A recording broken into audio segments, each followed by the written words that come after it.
Hello student, आज हम करने जा रहे हैं +2 अकाउंटेंसी का 3rd चैप्टर का। आज हमारा ये 2nd लेक्चर है और हमारे इस चैप्टर का नाम है change in profit sharing ratio among the existing partner. तो इसमें आज देखो, इस लेक्चर के अंदर हम लर्निंग ऑब्जेक्टिव में कौन कौन से पॉइंट स्टडी करेंगे। तो सेक्रीफाइस और गेनिंग रेशियो तक तो हमने कर लिया है। आज हम इसमें करेंगे गुडविल का meaning, definition, factor affecting the value of goodwill and nature of goodwill. आज हम इस पार्ट को अच्छे ढंग से इस लेक्चर के अंदर समझेंगे। तो हम स्टार्ट करते हैं इसका। एक बात और बता दूं बेटा, आप अपनी अकाउंट के अंदर थ्योरी की कॉपी अलग लगाना और प्रैक्टिकल सम्स की अलग कॉपी लगाना, क्योंकि आगे जो चैप्टर है उनमें थ्योरी बीच बीच में बिखरी हुई है। तो आप थ्योरी की कॉपी में एक जगह पे थ्योरी को लिख सकते हो। इसका अलग अलग कॉपी लगाने का आपको फ़ायदा ये होगा कि थ्योरी के क्वेश्चन बड़ी आराम से आपको याद हो जाएंगे और एक ही जगह सारा कलेक्ट मटेरियल मिल जाएगा।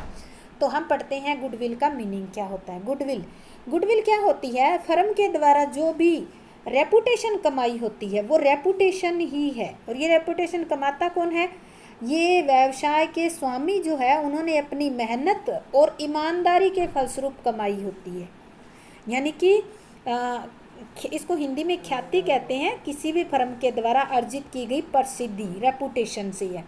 यानी कि गुडविल का दूसरा मीनिंग आप कह सकते हो कि रेपुटेशन, प्रसिद्धि। जो प्रसिद्धि है वो कैसे कमाई जाती है? आपको सबको ही पता है कि मेहनत और ईमानदारी से ही वो प्रसिद्धि कमाई जा सकती है और इसके अलावा कोई भी रास्ता नहीं है। अगर कोई फर्म जो है अपने ग्राहकों को अच्छी सेवाएं प्रदान करती है तो ऐसे ग्राहक क्या होंगे? उससे संतुष्ट होंगे और वो बार बार वहीं पे उसी फर्म की वस्तुओं को खरीदेंगे।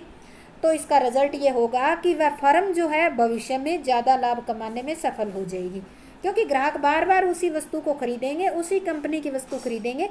तो फर्म को ऐसे फ्यूचर में लाभ बढ़ जाएगा। इसके बाद कहते हैं कि ख्याति जो होती है, ख्याति मतलब गुडविल जो है किसी फर्म की प्रसिद्धि का ऐसा मूल्य है जिससे कि वह उस व्यवसाय में लगी हुई अन्य फर्मों के द्वारा अर्जित किए सामान्य दर की अपेक्षा अधिक लाभ अर्जित करती है। ये कह रहा है कि जो गुडविल होती है वो उसका मूल्य हम कैसे बताएंगे? मान लेते हैं दो फर्म है, एक ए फर्म है और एक बी फर्म है। दोनों में कैपिटल कितनी लगी हुई है? दोनों में, इसमें कैपिटल लगी हुई है 1 लाख, ठीक है, और इसमें भी कैपिटल लगी हुई है 1 लाख। अब प्रॉफिट किसमें कितना कितना हो रहा है? 1 लाख लगाकर ए जो कंपनी है उसमें तो प्रॉफिट हो रहा है 15,000 और बी कंपनी में 1 लाख रुपए लगाकर प्रॉफिट हो रहा है 10,000। तो ये यही कह रहा है कि वह उस व्यवसाय में लगी हुई अन्य फर्मों द्वारा अर्जित किए गए सामान्य लाभ दर की अपेक्षा अधिक लाभ अर्जित करती है। यानी कि दोनों में कैपिटल समान है, फिर भी जो ए कंपनी है वो 5,000 रुपये अधिक प्रॉफिट अर्न कर रही है। तो यह जो है दोनों एक ही मार्केट में है, दोनों ने एक जैसी ही कैपिटल लगाई है। हम मान लेते हैं कि एक जैसा ही उनका प्रोडक्ट होगा। जैसे साबुन होती है, नहाने की साबुन कई अलग अलग उसकी ब्रांड की कंपनियों की आती है, तो दोनों में सेम है, कैपिटल सेम लगी हुई है, पर प्रॉफिट जो है बी कंपनी में तो केवल 10,000 हो रहा है और ए कंपनी में 15,000। यानी कि जो 5,000 रुपये प्रॉफिट हो रहा है वो क्या है? आपकी गुडविल है, या हम कहेंगे कि वो ऐसा मूल्य है जिसको हम अधिक लाभ के द्वारा दर्शा सकते हैं। और इस लाइन को समझो अब, जिससे कि वह उस व्यवसाय में लगी हुई अन्य फर्मों द्वारा अर्जित किए गए सामान्य लाभ दर की अपेक्षा अधिक लाभ अर्जित करती है। सामान्य लाभ कितना होगा? 10,000। इस ए ने कितना अर्जित किया? 15,000। 5,000 जो अधिक है वही इसके प्रसिद्धि की वजह से या गुडविल की वजह से इसने प्रॉफिट ज़्यादा अर्न किया है। तो ये आपको समझ आ गया होगा। इसके बाद हम करते हैं इसकी परिभाषा। देखो, इसकी परिभाषा बहुत छोटी छोटी परिभाषा दी रखी है। लॉर्ड लिंडले के अनुसार ख्याति संबंधों तथा प्रसिद्धि से होने वाला लाभ है। वही वाली बात आ गई, यानी कि स्वामियों की मेहनत और ईमानदारी की वजह से या उनके रिलेशन की वजह से जो रेपुटेशन बनी है उसकी वजह से होने वाला प्रॉफिट है। और लॉर्ड एल्डन ने तो इसके अनुसार बताया है कि ख्याति इस संभावना के अतिरिक्त और कुछ नहीं है कि पुराने ग्राहक पुराने स्थान को ही चुनते हैं, यानी कि ग्राहक इतने संतुष्ट हो जाते हैं कि वो जो पुराने जो जिस कंपनी की वस्तु खरीद रहे हैं उसी को ही बार बार खरीदते हैं, उसमें चेंज करना पसंद नहीं करते। इसके बाद आते हैं फीचर्स ऑफ गुडविल, यानी कि गुडविल की विशेषता क्या है। सबसे पहले तो देखो, it is an intangible assets. क्या आपको रेपुटेशन दिखती है? रेपुटेशन नहीं देख सकते हम, सेम उसी तरह से ये गुडविल जो रेपुटेशन है का ही एक टाइप है। तो गुडविल जो होती है वो दिखती नहीं। तो ख्याति अदृश्य संपत्तियों जैसे पेटेंट्स होती है, ट्रेडमार्क्स होती है, कॉपीराइट होती है, इनकी ही कैटेगरी में आती है। ये नष्ट भ्रष्ट नहीं होती, यानी कि टीयर एंड वियर्स नहीं होती। इस पर अन्य संपत्तियों की तरह ह्रास भी नहीं लगाया जाता, ह्रास डेप्रिसिएशन भी नहीं लगा सकते इसके ऊपर। सेकंड, ये क्या होती है? मूल्यवान होती है। मूल्यवान होती है, जैसे अभी आपको निकाल कर दिखाया था ना कि इसकी वैल्यू को हम काउंट कर सकते हैं। अधिक लाभ अर्जन करने में सहायक होती है। जिस कंपनी की रेपुटेशन अच्छी होगी, गुडविल होगी, वो क्या करेगी? ज़्यादा लाभ कमाएगी। इसके मूल्य में निरंतर उतार चढ़ाव आते रहते हैं। It is liable to constant fluctuation. इसका मूल्य घटता बढ़ता रहता है। ह्रास तो इस पे लगता नहीं है, परंतु इसके मूल्य में निरंतर उतार चढ़ाव आते रहते हैं। जिन व्यवसाय में अधिलाभ सुपर प्रॉफिट होते हैं, सुपर प्रॉफिट वो जो आपको ऊपर 5,000 एक्स्ट्रा दिखाया था ना, वही सुपर प्रॉफिट होता है। सामान्य लाभ की तुलना में अधिक लाभ होते हैं, वहाँ ख्याति हमेशा अदृश्य संपत्ति के रूप में विद्यमान होती है। यानी कि अगर आपको कहे कि ख्याति कहाँ होती है, तो जो सामान्य दर से जो कंपनी अधिक प्रॉफिट कमा रही होगी, तो इसका मतलब वो अधिक प्रॉफिट उसकी गुडविल की वजह से ही कमा रही होगी। परंतु लाभों में कमी के साथ क्या होगा? इसके मूल्य में कमी आ जाएगी। लाभ कम हो जाएंगे तो सीधा से इसकी वैल्यू भी कम हो जाएगी। इसके बाद कहता है it is valuable only when entire business is sold. अब ये कहते हैं कि जो ख्याति मूल्यवान तो होती है, पर इसका जो है हम कैलकुलेशन होते हैं वो व्यवसाय विक्रय किया जाता है सही तरीके से तो तभी कर सकते हैं। यानी कि ख्याति को अलग से नहीं बेचा जाता, यानी कि इसे संपूर्ण व्यवसाय के विक्रय के साथ ही बेचा जाता है। अगर मान लेते हैं आपका व्यवसाय है, आप सुपर प्रॉफिट कमा रहे हैं, बहुत प्रॉफिट कमा रहे हैं, आप कहते हो हम अपनी ख्याति को बेचना चाहते हैं, तो ऐसा पॉसिबल नहीं होगा। ख्याति बिजनेस के साथ ही बेची जाती है और बिजनेस के साथ ही खरीदी जाती है। जैसे प्लांट मशीनरी अलग से हम एसेट्स बेचते हैं, वैसे इसको नहीं बेचा जा सकता। ये केवल इसका एक अपवाद है। और नए साझेदार के प्रवेश के समय और पुराने साझेदार के अवकाश ग्रहण करने के समय आप कैलकुलेट कर लेते हो, अनुमान लगा लेते हो कि गुडविल की वजह से हमें कितने सुपर या ज़्यादा प्रॉफिट हो रहा है, अंदाज़ा लगा सकते हो इसका। इसके बाद है it is difficult to place an exact value of goodwill. अब देखो ऊपर बताया था ना कि नए साझेदार के प्रवेश और अवकाश के समय आप अनुमान लगाते हो, तो यही कारण है कि यह व्यवसाय की आंतरिक और बाहरी परिस्थितियों में परिवर्तन के साथ साथ इसके मूल्य में उतार चढ़ाव होता रहता है। इसकी हम एग्जैक्ट वैल्यू कैलकुलेट करके नहीं बता सकते हैं कि हमारे फर्म की गुडविल कितनी है। इसके बाद आता है नेचर ऑफ गुडविल, यानी कि नेचर क्या है। देखो इसके नेचर में पहला तो आ जाता है कि इंटेंजिबल एसेट्स है, क्योंकि इसका कोई फिजिकल एग्जिस्टेंस नहीं होता, ना इसे देखा जाता ना इसे छुआ जाता। पर यह एक क्या है? एक कृत्रिम संपत्ति भी नहीं है। कृत्रिम संपत्ति वो होती है जिनसे कोई लाभ नहीं मिलता, उनको कहते हैं कृत्रिम संपत्तियाँ। तो इससे तो लाभ मिलता है फर्म को, तो इसलिए इसको कृत्रिम संपत्ति तो आप नहीं कह सकते, क्योंकि कृत्रिम संपत्तियों का कोई मूल्य नहीं होता, पर हमारी गुडविल का तो मूल्य होता है। हमने ऊपर कैलकुलेट भी करके देखा है। जबकि लाभ अर्जित करने वाली संस्थाओं में ख्याति का मूल्य होता है। ख्याति का विक्रय भी किया जा सकता है, पर वो विक्रय कब किया जाएगा?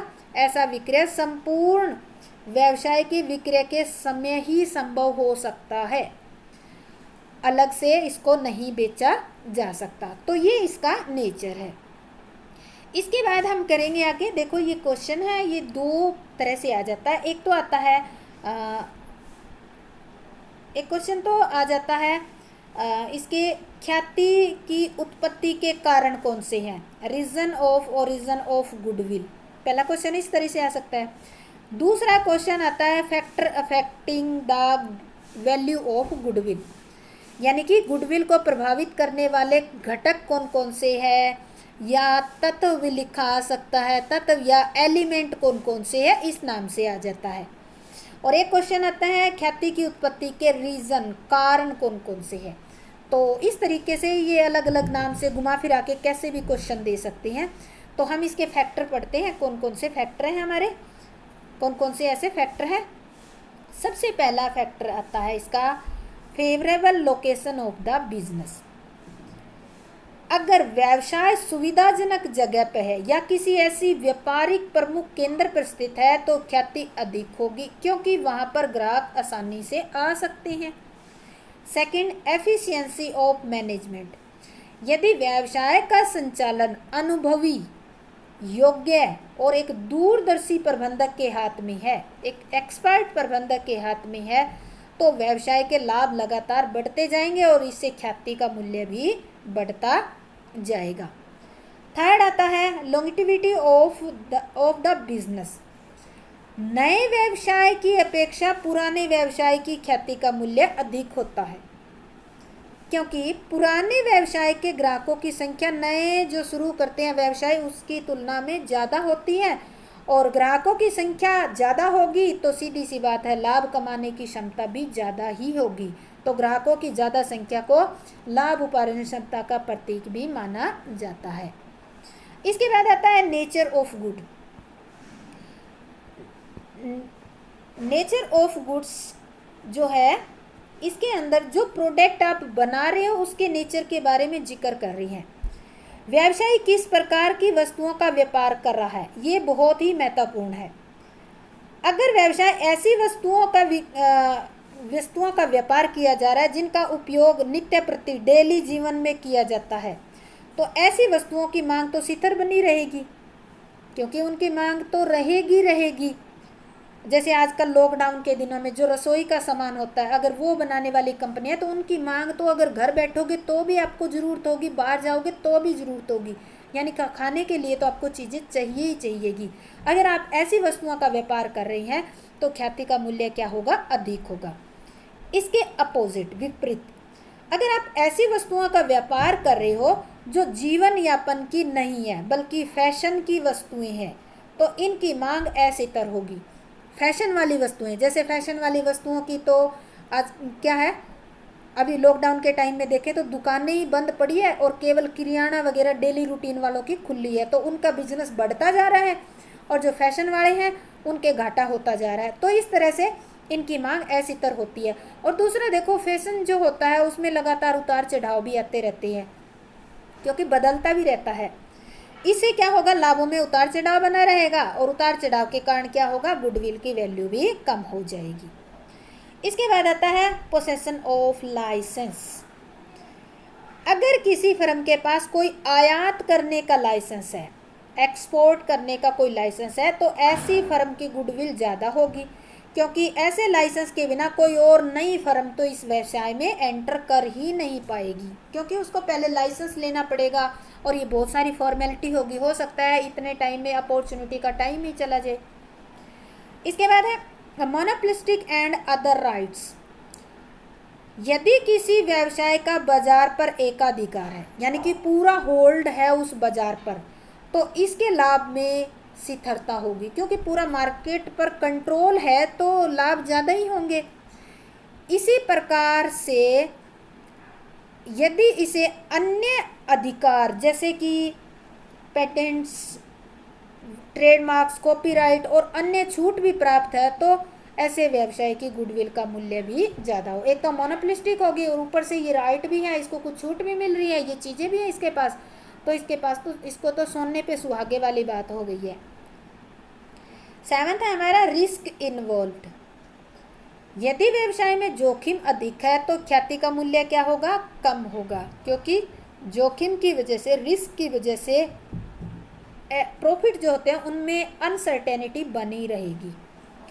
और अगर व्यवसाय में रिस्क कम है तो क्या होगा, रिस्क कम है तो प्रॉफिट में अनसर्टेनिटी नहीं रहेगी, तो ख्याति का मूल्य क्या होगा, गुडविल की वैल्यू ज़्यादा होगी, क्योंकि प्रॉफिट जो है उनके एक शिखर बने हुए हैं।